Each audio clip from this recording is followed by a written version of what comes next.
Live, up and down the coast, from the beaches to the valleys, your news channel starts right now.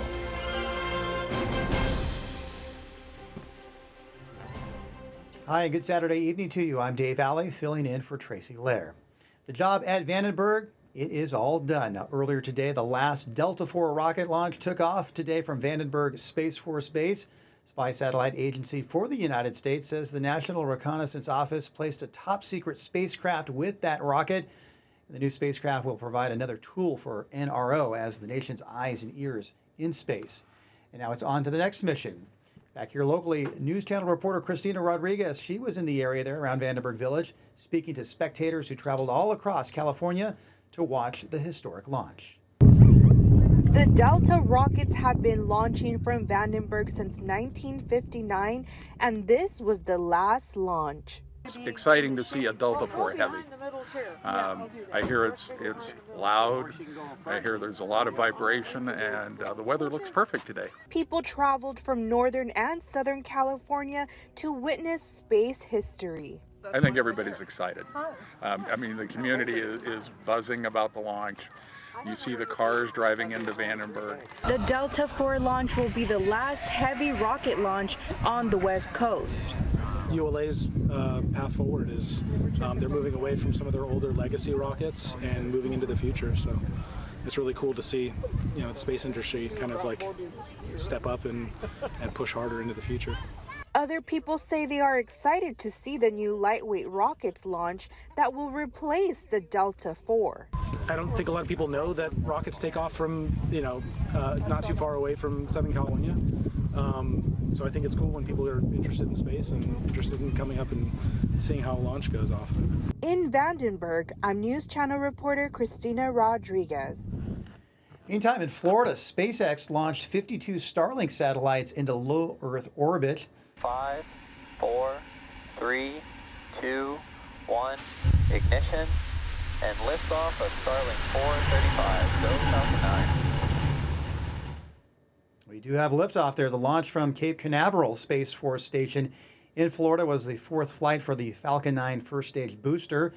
Starlink is a space-based system that SpaceX is building to bring internet access to underserved areas across the world. Following stage separation, the first stage returned back to Earth, landing on a drone ship out in the Atlantic Ocean. Time now to bring in Shawn Quien for our first look at our weather. It was a great day to shoot a rocket at Vandenberg. Absolutely not bad. Usually we do have good weather. Sometimes, though, we have the marine layer, and we have that right now. And, boy, the good news is, obviously, the rocket got up, gets to do its thing. But now we have some marine layer moving in across the coastal plains of the Central Coast. We expect perhaps maybe a little bit less of a sort of an organized marine layer south of Point Conception, but there's definitely some chances you'll see some of that popping up in Ventura and maybe southern Santa Barbara County as we head through the night into early Sunday.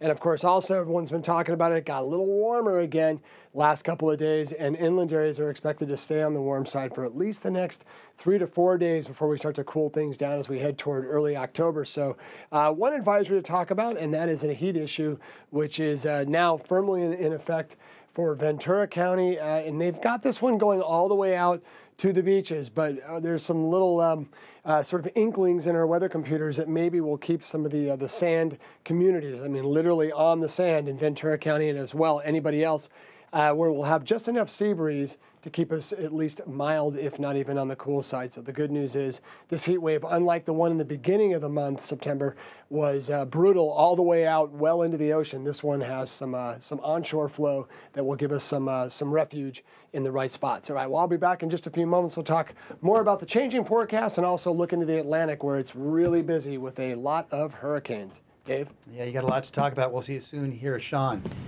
Governor Gavin Newsom has announced the appointment of a new Ventura County supervisor. He did that on Friday. Vianey Lopez, who has served on the Oxnard City Council since 2018, she was appointed as Ventura's new county supervisor.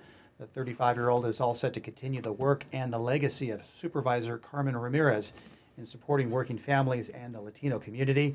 The announcement comes after Ramirez was killed back in mid-August. She was struck by a truck while she crossed a street in downtown Oxnard. Now, Lopez will represent District 5 on the board.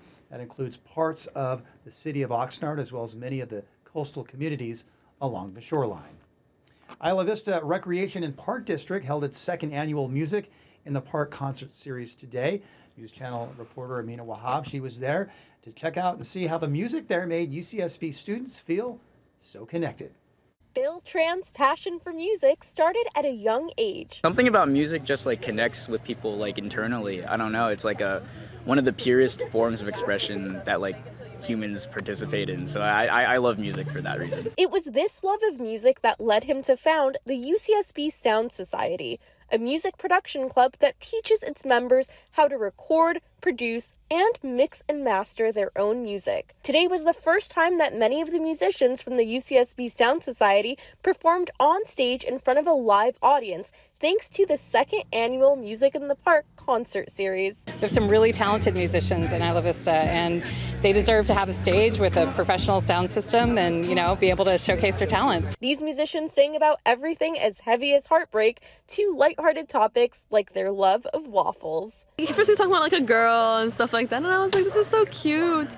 And then he started talking about waffles. And it was just funny. It was a good transition. Like, you can tell that this guy really, like, you know, he feels what he feels about girls and waffles. Most of the attendees were engaged and fully present, whether they were watching the musicians perform or whether they were participating in the different art stations, ranging from tie-dyeing t-shirts to making bracelets. Honestly, like, me and my friend, we actually didn't bring our phones, so that helped a lot, I guess. There will be plenty more opportunities for visitors to immerse themselves in these weekly Saturday events, as this fall Concert in the Park series will continue until October 8th.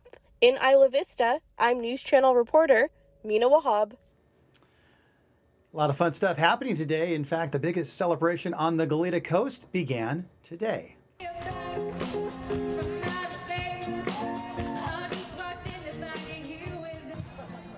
And that is the sound of the return of the Goleta Lemon Festival. It is back. Tons of people were there to celebrate that, celebrate the return of the Lemon Fest, doing all sorts of things lemon-oriented, like eating lemon pie, drinking lemon beer, and also sipping on lemonade, of course, from a lemonade stand. There was also an endless amount of rides and games, such as archery tag, inflatable bubbles, and obstacle courses for the kids. After a 2-year hiatus, locals are enjoying all things citrus. My favorite thing is usually the food. I love to go around to all the different food places and try them because I don't usually try like food trucks and stuff like that. I like running into people from around town. Yeah, you know, it's not that big of a town and it's fun to see the people you know. Definitely a lot of people out there. Then the good news, the event will continue on tomorrow, starting at 10 in the morning, lasting all the way through 5 in the afternoon. Meantime, people went bananas at Port Hueneme today. Was the return of the Banana Festival there. Also coming back after a long 2-year pandemic-driven hiatus. There were a variety of food vendors there, from seafood to barbecue, and many of them selling banana-themed items, of course. Ice cold brew, soft drinks, and banana margaritas, those were popular. They were also sold. Local businesses also had stands, some selling handcrafted jewelry and other merchandise as well. Kids were able to design their own shirts, paint their faces, and participate in an educational fishing program. On to your health and update now. Up-to-date COVID-19 booster shots, those are now available. The updated booster is all set to target both the original and newer variants of the COVID-19 virus. Its availability comes ahead of the fall and winter months, where many people are expected to gather indoors for the holidays. Dr. Erica Pond says getting your booster shot and your flu shot is vital for your protection. Please get your seasonal flu vaccine and your COVID-19 booster. You can get them at the same time. I got mine today. It was really easy, and it'll protect me this fall and winter from both flu and COVID-19. And Dr. Pond also recommending getting a booster shot 3 months after an infection, also 2 months after your last dose. A volatile week on Wall Street follows the fifth interest rate hike from the Federal Reserve so far this year. Some investors and economists, they are concerned. They're worried about a global recession that could be looming. Michael George now has the details. When the closing bell rang Friday, the news wasn't good. The Dow dropped 486 points to its lowest level since late 2020. All this as inflation is hurting Americans at every turn.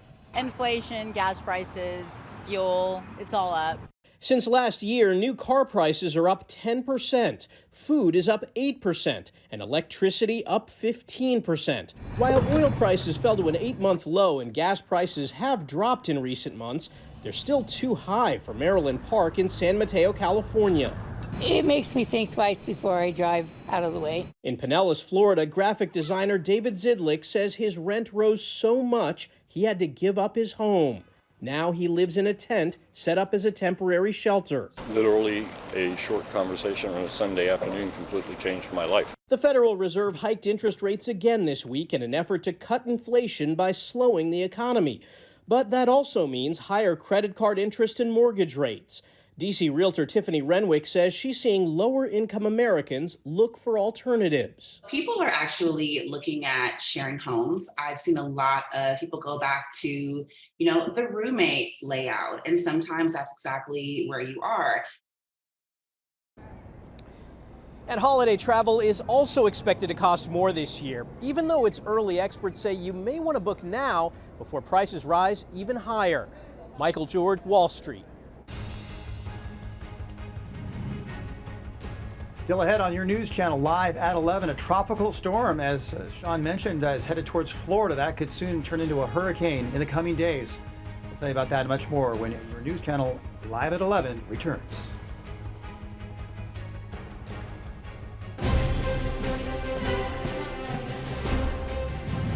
The state of Florida may soon see a potential storm coming its way. The National Hurricane Center is calling it Tropical Storm Ian right now. It rumbled through the Caribbean and is expected to gain some major strength and become a big hurricane, a major hurricane in the coming days. Florida Governor Ron DeSantis has declared a state of emergency, urging residents to prepare for a storm that could hit the state with heavy rains, high winds, and rising seas. Shawn Quien now live here with our weather in the First Alert Weather Center. None of that here in our neck of the woods. I know. I'll go ahead and start with us. We'll go to the hurricane. We'll come back to us, kind of bounce back and forth. We'll go ahead and take our biggest weather concern right now, which of course for us is another heat wave, and it looks like we'll be dealing with this at least through about Tuesday, maybe Wednesday, and we'll start to transition back the other way. Temperatures today really nice, unlike the last heat wave where we had pretty much hot weather all the way out way into the Pacific Ocean. It had sort of an offshore component. This one is allowing the marine layer and the ocean influence to still kind of bounce around, so a lot of the beach communities did really well today with a nice stiff sea breeze by about midday, even late morning, so that kept you on the cool side, but inland areas getting really uncomfortably warm. 50s, 60s, Gaviota, you have a slight offshore breeze right now out of the north, and that means you're obviously a little bit drier there. Now look at all the other areas that are popping up with marine layer. At least those humidities are showing that with a high 90% range in the central coast around Santa Barbara, and then look at the 100s down in Ventura, Oxnard. That basically means you have marine layer conditions or the atmosphere cannot hold any more moisture. And speaking of an atmosphere that has got too much moisture, Fiona doing a number on this part of the world right here.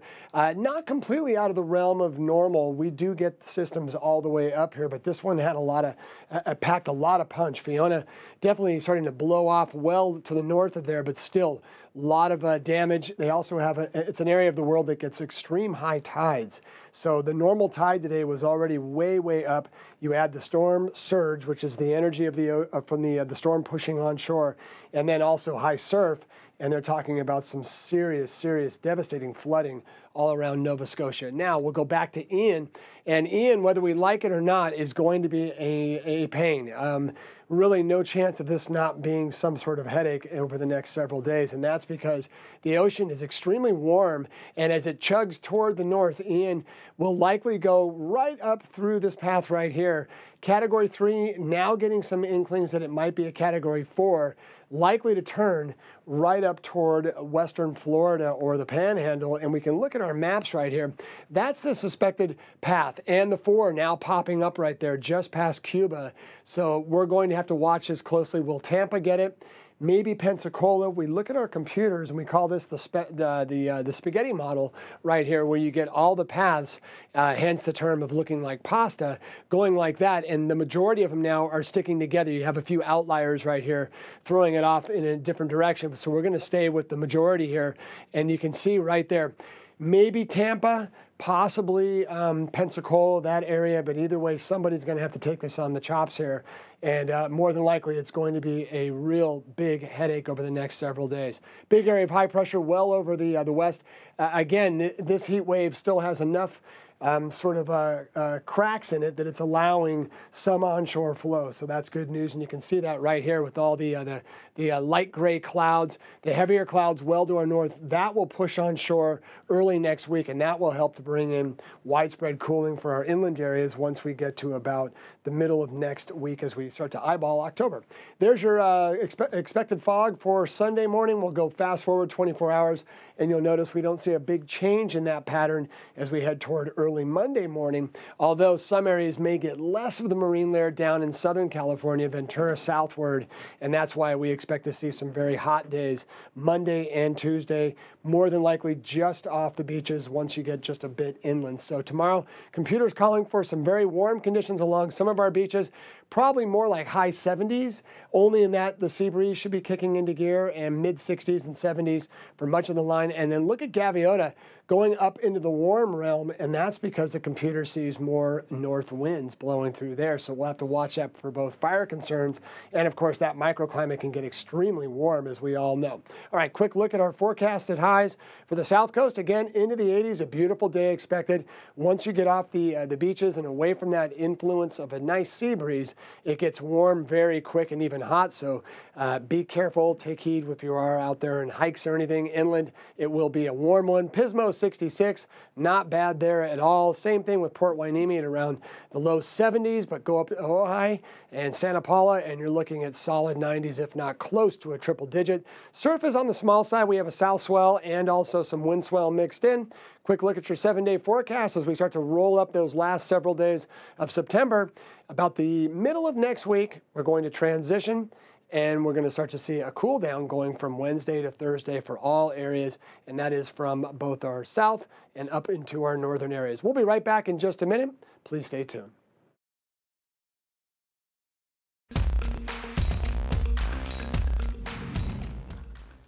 Time for sports. Big local soccer match tonight at Harder Stadium. UCSB taking on 5th-ranked Stanford. Gauchos coming in after a thrilling last-second win over rival Cal Poly Wednesday. This one didn't take long for the Gauchos to get on the board. Just a couple of minutes in. Great pass by Timon Windish, and that's going to head out to Salvador Aguilar. He was the hero in that Cal Poly win. Scores there. Gauchos out to a quick 1-0 lead, but the Cardinals would equalize just a few minutes later. 16th minute, Jackson Keel tying up the game with a goal right there. That was made it 1-1 right there. That was your score at the half. Into the second half, early in the second, just a few minutes in. Stanford with the corner kick. This one going to rattle around, and that one by Keegan Hughes finds the back of the net. Stanford goes on to win this one 2-1. Gauchos look to rebound. They'll be back in action next Wednesday at home with UC San Diego. Junior college football today. Santa Barbara City College looking to extend its early season winning streak to 3 games. We take you out to beautiful La Playa Stadium, taking on winless LA Southwest. This one never in doubt. First Santa Barbara offensive play. Little razzle-dazzle going into the bag of tricks as they give it to one of their wide receivers, wide open, Chase Wells there. And boy, I tell you what, the Vaqueros scoring early and often. Just a couple minutes after that, Brandon Smith getting the ball, going into the end zone. And this one right there making it 14-0, just 4 minutes into the game. The next possession, on the move, quarterback Trenton Lara going to find Mecky Norfleet, little spin move there at the 15, buys a few extra yards, takes it to about the 5. A couple plays later, it's their quarterback plowing it in from the score. 21-0, 23-0 after one quarter. First play of the second quarter, they're going to give it off to Caden Chen. He would trot in, and Santa Barbara absolutely cruises from there. Now, actually, it was more than a cruise. It was a boat race. Vaqueros pouring it on, winning 86-0. I did not misspeak. 86-0. 86 points, a team record, obliterating the old mark by more than 20 points. It was 63.